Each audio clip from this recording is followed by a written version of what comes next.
Hola, eh, quería compartir algo en relación a algo que aparece a veces en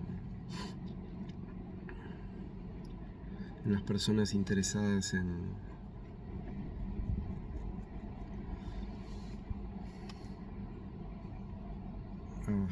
lo que podríamos llamar tal vez aprendizaje de enseñanzas espirituales, enseñanzas esenciales, enseñanzas vitales y la sobreabundancia de cosas que hay y de información y datos y ofertas y cursos que hay hoy en día, eh, que a veces es apabullante, ¿no? Eh, Creo que generalmente esto parte de de algún tipo de intuición o algo que es encendido en el corazón de una persona, eh, por su propia, por nuestra propia naturaleza. También nos llega con cosas que encontramos en el mundo cultural, libros, eh, música, sueños, y a veces empezamos a buscar. Y encontramos hoy en día una sobreabundancia de cosas, y sobre todo hay como mundillos, ¿no? Hay mundillos sociales donde hay gente que supuestamente está interesada en cosas espirituales, hay como una especie de estilo de vida, por ejemplo, de vivir sano y de la meditación y esto y el otro. Y encontramos, bueno, un montón como de recursos, herramientas, conocimientos un poco fragmentarios, ideas que circulan, por ejemplo, la idea de que todo es lo mismo, de que de que toda persona que le interesan cosas así es lo mismo, y que todas esas enseñanzas son lo mismo y que todo dice lo mismo.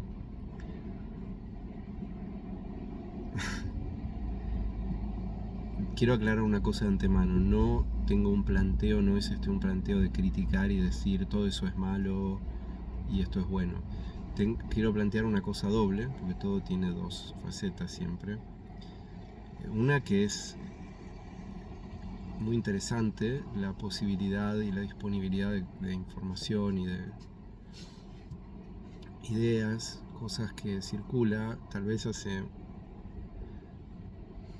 unas décadas atrás era increíblemente difícil, incluso si quiere escuchar acerca de algunas enseñanzas, y hoy en día está con un poquito de atención o de interés, uno se encuentra con todo tipo de ofertas, productos y libros y cosas, y gente aparte que se presenta como enseñantes. Y eso, bueno, es interesante, ¿no? Es interesante. Quiero usar una imagen que aparece en un texto, en la tradición del Dzogchen, que es como si dijéramos de alguna manera la tradición más, o la enseñanza o la transmisión de conocimiento vivo más esencial de todo lo que llamaríamos la tradición centroasiática, eh, hoy en día muy asociada con el budismo tibetano. Bueno, hay unos textos muy antiguos que no tienen autor claro, que se llaman tantras. Estos textos, hay uno de estos textos que da una imagen que es la de que el camino espiritual tiene como etapas ilustradas por animales, y hay dos imágenes iniciales que son: primero el de la abeja, ¿no? Que va de una flor a otra y va sacando un poquito de allá, y esto es natural que ocurra, ¿no? El tema es que llega un momento en el que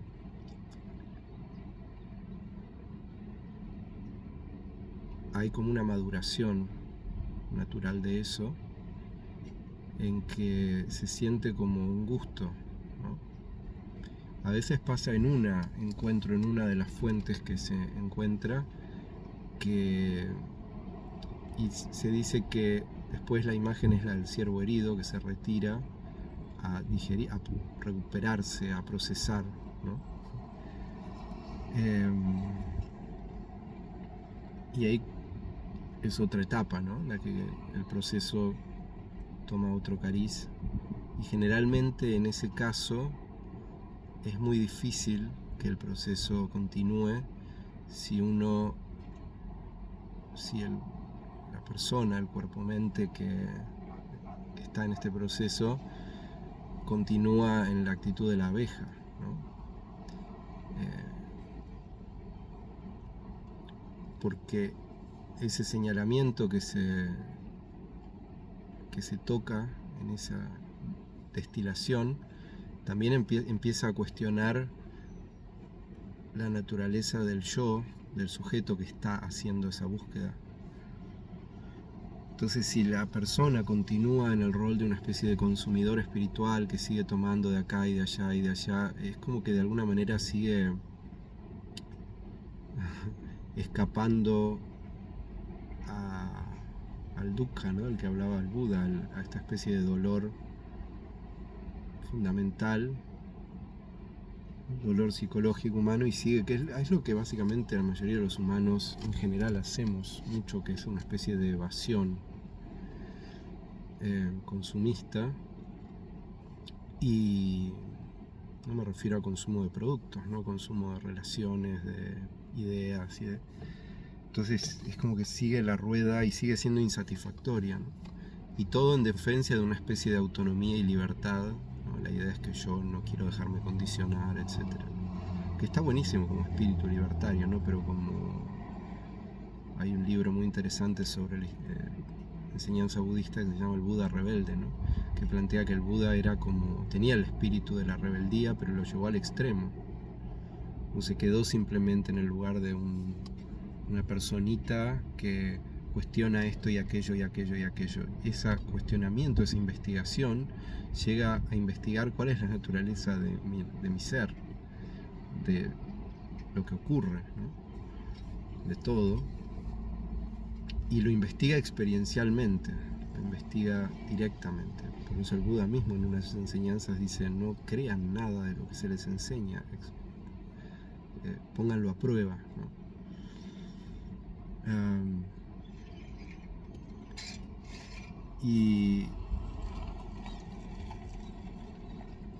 Y en ese momento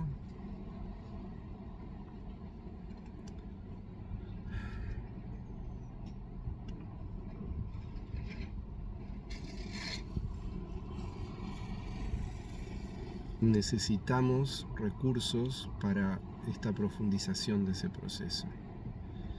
Y muchas veces las enseñanzas o recursos o enseñantes que andan dando vueltas no tienen esa capacidad, porque muchas veces sus productos o presentaciones son ideas y una especie de métodos, pero que no tienen la clave para esa continuidad de ese proceso. Entonces ahí es un tema, porque necesitamos algún tipo de, llamémosle así, transmisión viva, transmisión iniciática o transmisión real, para investigar esta realidad, esta conciencia. Y ahí es donde se pone complejo todo este tema de este mercado posmoderno de productos, porque ahí el sujeto consumidor de todo eso empieza a estar en cuestión, y puede hacer un gran esfuerzo por continuar en la misma situación, pero no le va a dar mucho fruto eso. Es como la misma búsqueda desesperada de cosas para tapar los huecos, y ahí decía, hay dos facetas que quiero plantear. Una es que es muy interesante la abundancia de información que hay, pero en un determinado momento eso empieza a ser un detrimento. Uno no tiene cómo profundizar eso, y bueno, y ahí en esa búsqueda, si uno está sensible, generalmente en algún momento hay la posibilidad de conectar con una transmisión inspiradora de conocimiento esencial. Y ahí se abren algunas posibilidades. Se abren también algunos, entre comillas, peligros, ¿no? Porque generalmente estas tradiciones o transmisiones están enmarcadas en una tradición cultural que fue como su vehículo. Y, por ejemplo, si uno se interesa por la enseñanza sufí, alguna de las enseñanzas sufíes, muchas veces eso está enmarcado en el marco cultural del Islam. Y algunas de estas enseñanzas requieren que uno se convierta oficialmente, que adopte este marco y adopte un montón de ideas, juicios y prejuicios de esa tradición cultural. Lo mismo pasa con el budismo. Por ejemplo, el Dzogchen ha sido una de las formas en las que llegó a nosotros es a través del marco cultural del budismo tibetano. Pero el Dzogchen trasciende al budismo tibetano, es como su naturaleza básica, ¿no?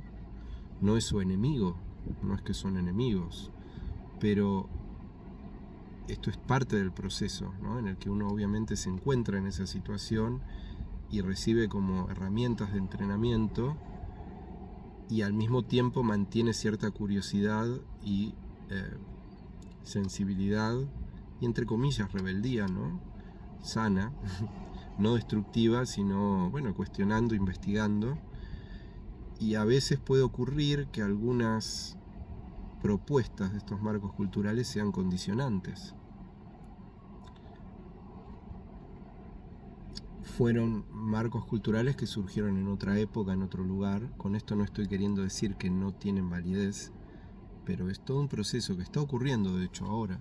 Muchas de estas tradiciones están llegando a nosotros en el mundo occidental, donde tenemos otro marco cultural, muy marcado por el liberalismo económico, ¿no? De la oferta de productos, bienes, estilos de vida, y muchas veces esto nos llega como una especie de producto, ¿no? De posible. Uno compra libros, paga cursos y tal, y parece que fuera un producto más.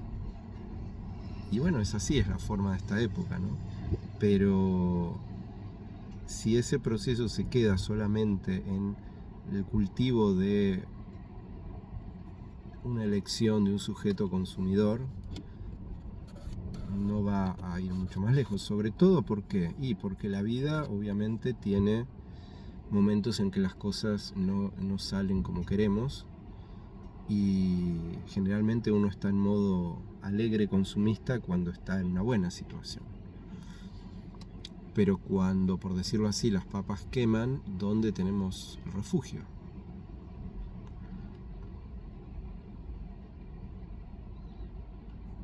Y eso necesita una apertura del corazón. El corazón humano no es que está cerrado, tiene un hábito defensivo de una especie de cerrazón protectiva, y esto es lo que nos mantiene en una percepción fragmentada, aislada, y se necesita que este proceso ocurra en el corazón. Es, por decirlo así, como el atanor alquímico, ¿no? No solo el corazón, digamos, por así decir, usando este lenguaje, ¿no? Todos los centros dinámicos del cuerpo, llamen los chakras o centros energéticos, como quiera, pero no son cosas, atención a eso, ¿no? Es como, los chakras, son formas de designar la dinámica vital, que tiene como temas, tiene focos corporales, pero no nos pongamos obsesivos con esto, como hay un conocimiento esotérico sobre, sí, pero sin morbo, o sea, son herramientas de inspiración. Y hay algo muy importante en el corazón. Y muchas de estas ideas y cosas pasan a nivel muy básico, ¿no? A nivel de calmar nuestra angustia, sentir que nos completamos con alguna fantasía o alguna idea. Pero como decía, esta apertura del corazón ocurre generalmente junto con algún tipo de transmisión, pero no encerrada por esa tradición.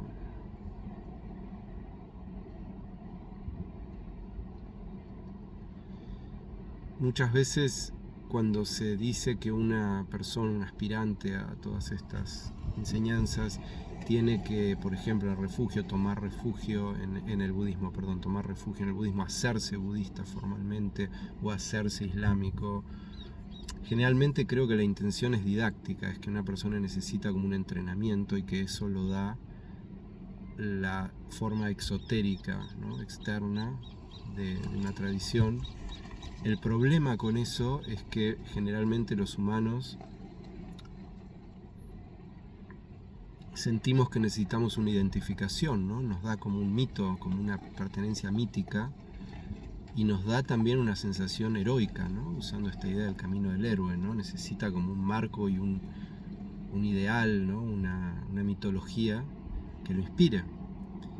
El problema es cuando lo mitológico se vuelve dogmático, y ese es el peligro del mito, ¿no? El mito es inspirador, es como una especie de inspiración simbólica para la parte básica humana, pero cuando eso se toma literalmente desde una parte humana básica, digamos, de la mente dualista, la emoción básica, necesita un objeto que calme eso y necesita una especie de verdad. Entonces adopta la verdad mítica del Islam. Y si eso se vuelve un dogmatismo, es muy sutil la línea en esto, es muy delicado esto, porque se necesita un marco, una especie de narrativa mágica, espiritual de la realidad.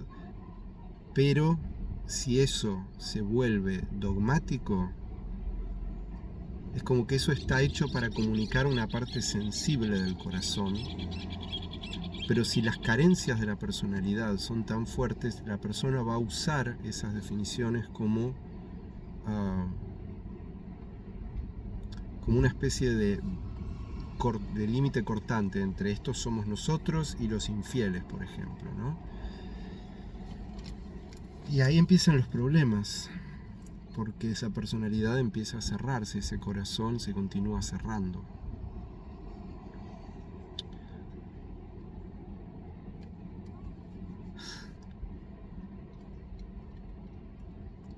Esta es como para mí es como la gran tragedia de las tradiciones espirituales y enseñanzas espirituales, que quienes las comunican necesitan un lenguaje para comunicarlo, y ese lenguaje, generalmente mítico, inspirador del alma,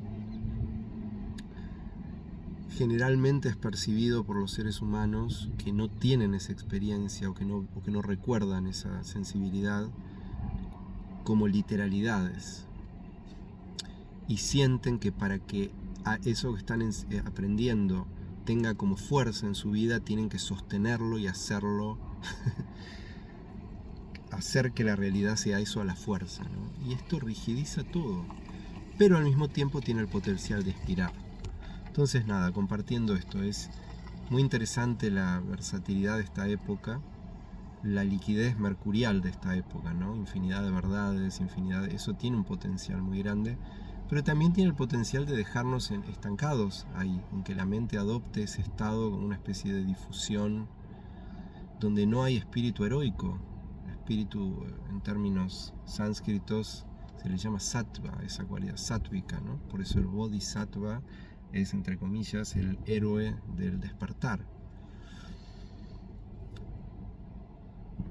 Pero es un heroísmo particular, porque es un heroísmo que no busca obtener algo, conquistar algo. Es muy curioso esto. Por ejemplo, en el lenguaje del budismo muchas veces se habla de los budas como los conquistadores, ¿no? Los vencedores.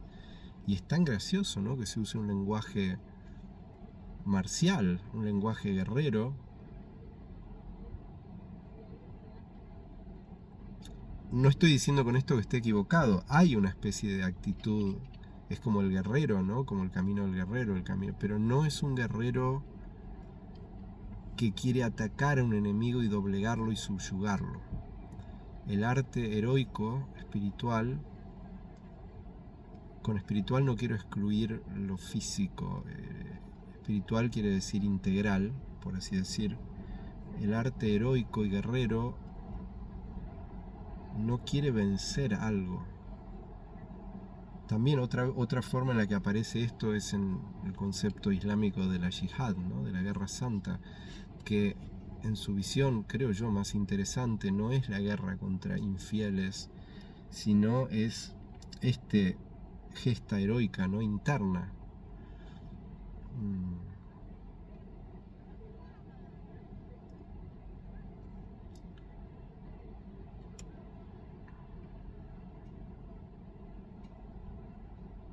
Pareciera que siempre necesitamos para describir estas tensiones vitales un lenguaje dualista, ¿no?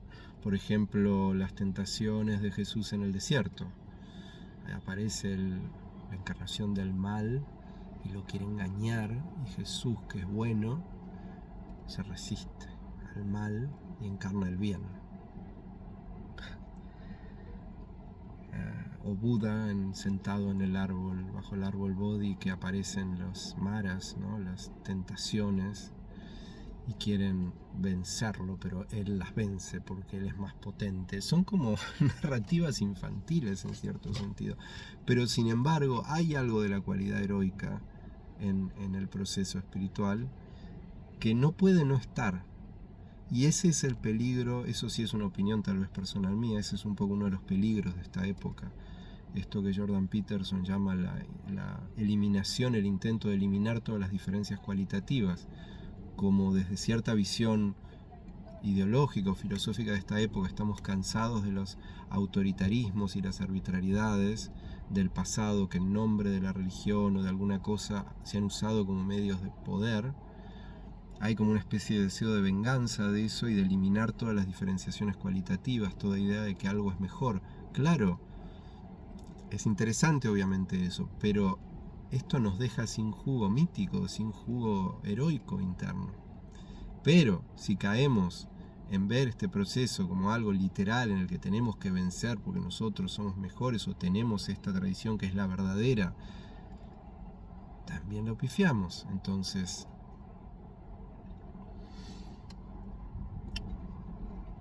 en medio, generalmente el camino es el camino del filo, ¿no?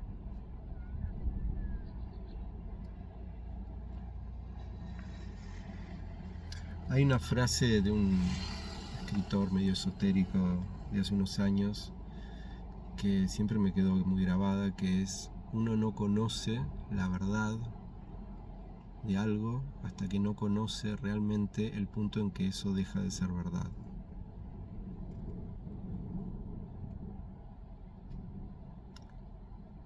Y al entrenarnos en eso también comenzamos a notar qué es lo que hay por detrás de ese juicio, ¿no? Y empezamos a intuir cuál es el campo que estos conocimientos exploran, de esta especie de matriz sagrada, ¿no? de toda la manifestación, que no le pertenece a una tradición ni otra, pero eso tampoco quiere decir que todo es lo mismo. Como una manera muy, muy mental y muy haragana de querer entender las cosas. Pero bueno, quería compartir eso simplemente, esto de que es un proceso vivo y por lo tanto es un proceso intrincado como el no complicado, como el flujo de un río, el curso de un río. A quienes dicen a veces que estas cosas les suenan complicadas y que todo es simple, bueno, si uno ve la infinidad, uno ve un árbol, la infinidad de formas rizomáticas que se abren en un río, en todo lo natural, los flujos naturales, las olas, son infinitamente ricas. Y si lo queremos simplificar todo haciendo un cuadrado o una raya, es como una manera muy tonta esa, ¿no? Esto no significa que uno tiene que complicarse la cabeza, pero espero que llegue el espíritu de lo que estoy diciendo. Hay el potencial de conectar, pero no es tan simple como identificarse con un rol de estilo de vida, de volverse un chamán. Uno puede usar las imágenes que quiera, ¿no? El tema es cuánto esas imágenes se vuelven muletillas del ego, ¿no? Pero bueno, quería dejar esto en una nota más alegre y nada, resonar eso, que es absolutamente posible conectar con este proceso que es el de la realidad, no es un proceso inventado por los humanos, es al contrario, es lo que le permite al proceso natural que continúe, que fructifique, ¿no? Pero en el ser humano parece haber, y ese es lo que todas las tradiciones espirituales de alguna manera señalan, esta caída, ¿no? Esta tragedia humana en el que tenemos una capacidad en nuestro campo evolutivo que es el de la mente conceptual, pero una de sus características es que la mente conceptual fragmenta, separa, desconecta. Está muy simplificado, obviamente, otro cliché que también existe, ¿no? La mente conceptual desconecta. La mente conceptual es súper útil, pero aplica esa fórmula a la realidad y a uno mismo. Y ahí hay algo que es como que bloquea y neurotiza el campo humano, ¿no? Y hay posibilidad de que eso se reintegre en este proceso. Y tiene un poco, desde mi punto de vista, desde mi sensibilidad, algo de esto que estábamos compartiendo recién. Ojalá sea de inspiración y ayuda y lo que sea. Saludos.